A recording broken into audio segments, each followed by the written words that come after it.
কেমন আছো তোমরা সবাই? আশা করছি তোমরা সকলে খুব ভালো আছো। আমিও বেশ ভালো আছি। আজ হলো হনুমান জয়ন্তী। সকালবেলা ঘুম থেকে উঠেই আজকে পুজোটাকে সেরে নিলাম। ভগবান হনুমানের কাছে একটাই প্রার্থনা, আমাদের সবাইকে যেন শক্তি দেন, সাহস দেন, জীবনে যেন সব বাধা দূর করে দেন। পুজো দিয়েই আজকের দিনটাকে শুরু করলাম। ধীরে ধীরে বাকি কাজগুলো শুরু করব।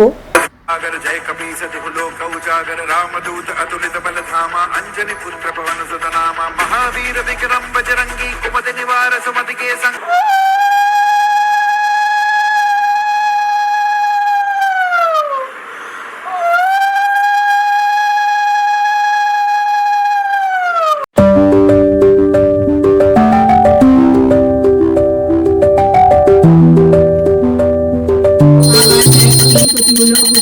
रामदूत अतलित बलधाम अंजनी पुत्र पवन पुत्र नाम महावीर विक्रम बजरंगी कुमति निवार सुमति के संगी कांचन गौर रूप धरि सियहि दिखावा विकट रूप धरि लंक जरावा भीम रूप धरि असुर सवारे रामचंद्र के काज सवारे आए सजीवन लखन जियाए श्री रघुवीर हर्ष उर लाए जगत के जेते सुग्राम मुझ तुम्हारे जेते राम दुलारे तुम रखवारे वो तो नाथा भी बैसारे सर्व।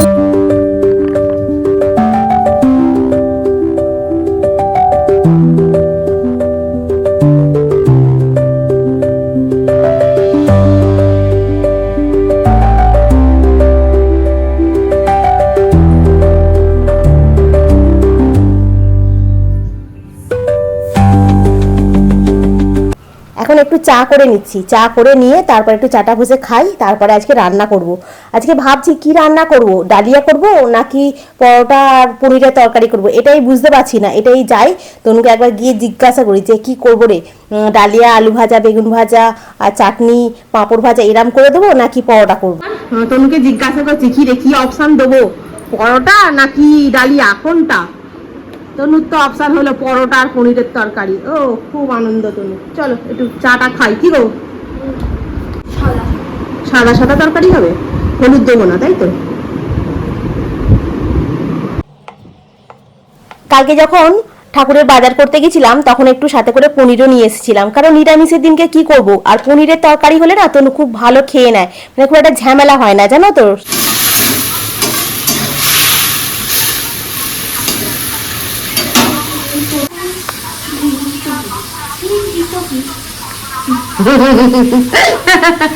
আমি জানি তো ঠিক দেখতে চলে আসবে কি রান্না হচ্ছে, একবার যাই দেখে আসি। তাপমাত্রা বাড়বে, চান করবি তো বাবাই? চান করে নে। আর ময়দাতে একটু সাদা তেল দিয়েছি, একটু কালো জিরে দিয়েছি, একটুখানি তোমার দিয়েছি, চিনি দিয়েছি, দিয়ে একটু গরম জল দিয়ে ময়দাটা মাখলে না পরোটাগুলো কি খাস্তা হয় গো বন্ধুরা, কি বলবো। এইরকমভাবেই পরোটা করি জানো। আর কালো তিল দিয়ে, মানে কালো তিল না, কালো জিরে দিয়ে পরোটা করাটা না, আমার মামার বাড়িতে যখন গেছিলাম ভাইফোঁটার সময়, মামার বাড়িতে তো মানে অনেক রান্নার লোক আছে, তো তারা দেখছিলাম এরকম ময়দার মধ্যে কালো তিল দিয়ে লুচি ভেজে দিয়েছিল। হেবি সুন্দর খেতে হয়েছিল জানো।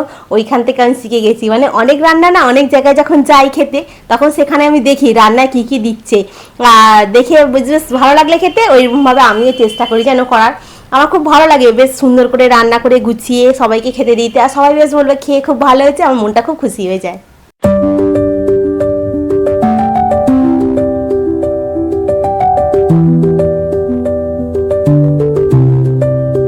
মোটামুটি আজকে সকালে রান্না কমপ্লিট, পরোটা হয়ে গেছে আর তরকারিটাও প্রায় হয়ে গেছে। এবার তনুকে গুছিয়ে দিতে পারলেই ব্যাস সব হয়ে গেছে। পরোটা হয়ে গেল, টিফিন গুছিয়ে দিয়েছি, ব্যাগ রেডি করে দিয়েছি, তনুও রেডি হয়ে গেছে, এবারে বেরোবে। আর দুপুরবেলা আমি খালি দুটো গরম গরম পরোটা ভাজবো, ব্যাস। আর এবারে ঘরের কাজ করবো। সকালবেলা যে আজকে পূর্ণিমা, তো আজ সকালবেলা যে পুজোটা হয়ে গেছে আমার, এটাতে আমি অনেক শান্তি পেয়েছি। সকালবেলা অনেকক্ষণ উঠেছি, ওই বাইরের নোংরাটা পরিষ্কার করলাম, করে ওখানে এক বালতি জল ঢেলে ঝাঁটা দিয়ে তবে পরিষ্কার করলাম, করে একেবারে স্নান করতে ঢুকে গেছি। স্নান টান করে মাথায় শ্যাম্পু ট্যাম্পু করে স্নান করে আর তারপরে বেরোলাম, বেরিয়ে ঠাকুরের স্থান মুছে, ঠাকুরের বাসন মেজে সব কিছু করে পুজোটা হলো, ব্যাস। এই পুজোটা হয়ে যাওয়ার পরে ভাবছিলাম কী করে করবো, চা হবে, রুটি পরোটা করব, কখন হবে। শুধু খালি ওই পরোটা তরকারিটা হয়েছে বলে তাই, নাহলে আমি যদি ভাত করতে যেতাম না ঘাবড়ে ঘেটে খাওয়া হয়ে যেতাম আমি। তো যাই হোক আমার হয়ে গেছে, এটাই আমার আনন্দ আর কি। আর এই তনু বের হচ্ছে, কটা বাজে রে? তাহলে তোকে পেয়ারা কেটে দিয়েছি, আর একটা পেয়ারা আমি একটুখানি কামড়ে খেয়েছি, আমার দাঁতের ভেতর ঢুকে আছে। 2 কিলো পেয়ারায় 1 কিলো দাঁতের ভেতর ঢুকে যায়। চুলটা টুকটুক করে জল টপছে ওই। হ্যাঁ হ্যাঁ ঠিক আছে।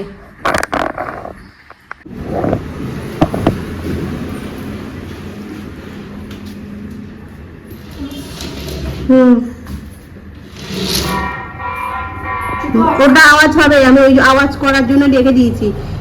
কেউ এখান দিয়ে পাস করলে একটা আওয়াজ হবে।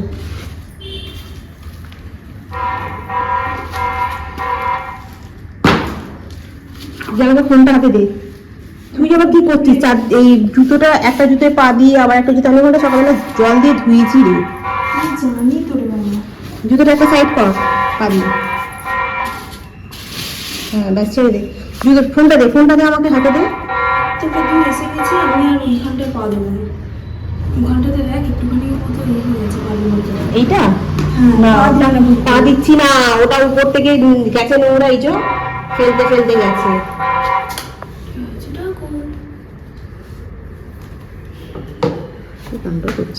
হ্যাঁ আমি তো আছি জানিস। হ্যাঁ সব দিয়েছিস তো? হ্যাঁ সব গুছিয়ে দিয়েছি। টাটা।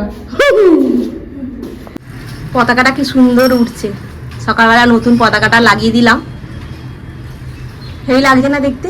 আগের বার একটা একটু বড় ছিল, এবার একটা তোমার বড় নয়, একটু ছোট মতো। পম্পা বলছি রে, তোমাকে একটা কথা বলবো, রাগ করো না যেন। না না রাগ করবো কেন? তুমি কি কোনো খারাপ কথা বলেছো রাগ করবো তোমার কথায়? তুমি তো বেশ ভালো কথাই বলেছো। একেবারেই সেলফিশ মানুষ, মানে নিজের টুকু ছাড়া কিচ্ছু বোঝে না, বুঝলে তো? মানে আমাকে পুরোটাই ইউজ করে নিচ্ছে, টাকা পয়সা সব রকম ভাবে, বুঝলে তো?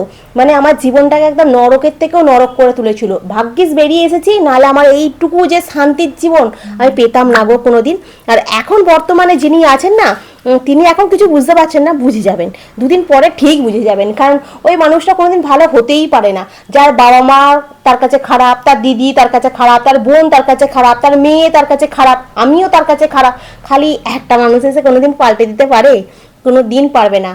ওই 2 দিন নকরা, পুরাতন হলেই ছকারা, জানো তো? এখন নকরা চলছে, দাঁড়াও টাকা পয়সা দেওয়া বন্ধ হয়ে গেলে ও ছকারা হয়ে যাবে। আজকে আমি চলে এসেছি বলে বলছি না, ওনার বাবা যখন বেঁচে ছিলেন, বিশ্বাস করবে না বন্ধুরা, মানে ঠাকুরের পায়ে ফুল চন্দন কামাই যাবে তো বাপ ছেলে তো ঝগড়া কামাই যাবে না। গোটা নিমতলার লোক জানে, জানো তো? গোটা নিমতলা, গোটা দাসবাড়ির লোক, মানে এত কাণ্ড করতো, মানে লোক ঘরে এলে সবাই জিজ্ঞাসা করতো, ও এ মনে ঘরে এসে গেছে না? আবার কেউ কেউ যদি সাড়া না পেলে না, সেও আবার জিজ্ঞাসা করতো, কি গো এ নেই বাড়িতে নাকি, না গলা পায়নি তো, এইরাম বলতো। আর কি বলবো তোমাদেরকে, ওর বাবা ওর পায়ে ধরতো, জানো তো? পায়ে এরকম ধরতো, আর ওর ছেলে এরকম চুপ করে দাঁড়িয়ে থাকতো, এতটা ছোট লোক ছিল। আর ওর বাবা কোনো নাম ধরে ডাকতো না, কি বলে ডাকতো জানো? আর বলে কাজে নেই ভিডিওতে, হ্যাঁ ওই নাম ধরে ডাকতো, মানে একটা গালাগালি দিয়ে ডাকতো, মানে এতটাই খারাপ মানুষ, বুঝেছো তো?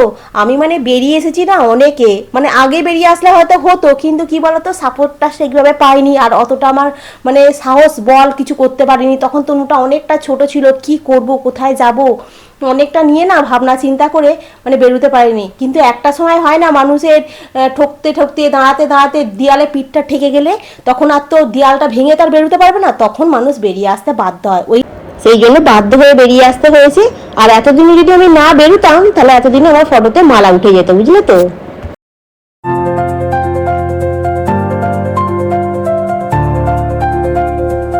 সুদীপ্তা ভট্টাচার্য বলছিলে যে ফ্ল্যাটটা তো তোমার বোনের, কিন্তু এই ফার্নিচারগুলো কার? ফার্নিচারগুলো সব আমার।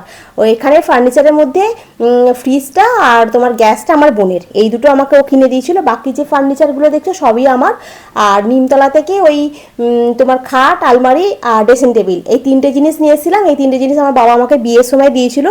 যে আলমারিটা দেখবে বারান্দার সোফার কাছে আছে, বারান্দা একটা সোফা রয়েছে ওইখানে আছে, ওই আলমারিটা আমার বাবা দিয়েছে। আর এই ঘরে, যে ঘরে যখন ঝাঁট দিচ্ছি, এই ঘরে যে আলমারিটা রয়েছে দেখছো, এই আলমারিটা আমি কিনেছি। কী বলতো, ঘর সাজাতে না আমার খুব ভালো লাগে, জানো তো?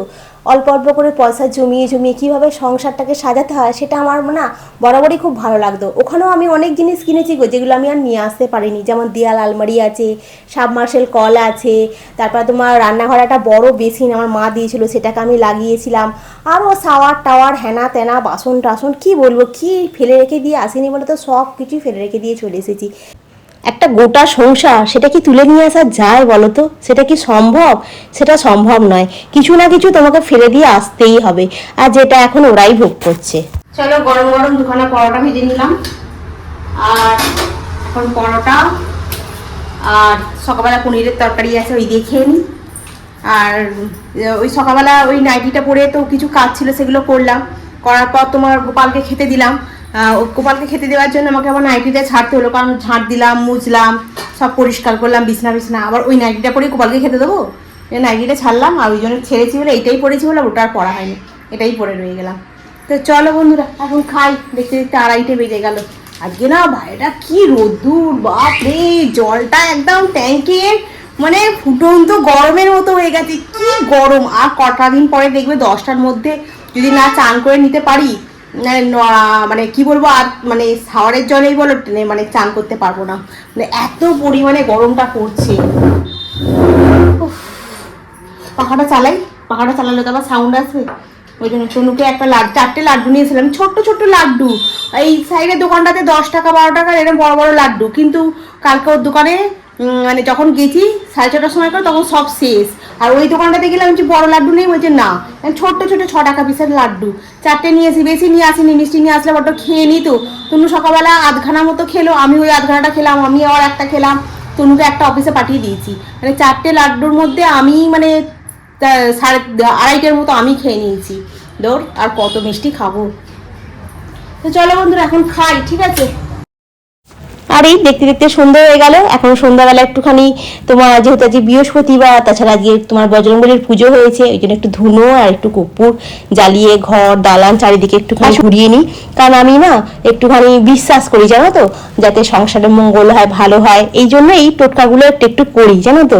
কি বলতো, মনটা দুর্বল থাকলে না দেখবে অনেক রকম টোটকা তোমার মানে করতে ইচ্ছা করবে, যাতে সংসারে যাতে মঙ্গল হয়।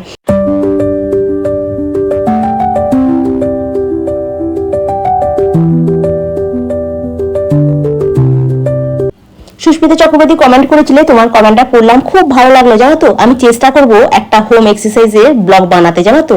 তোমার সাপোর্ট পেয়ে খুব ভালো লাগলো, খুব ভালো থেকো।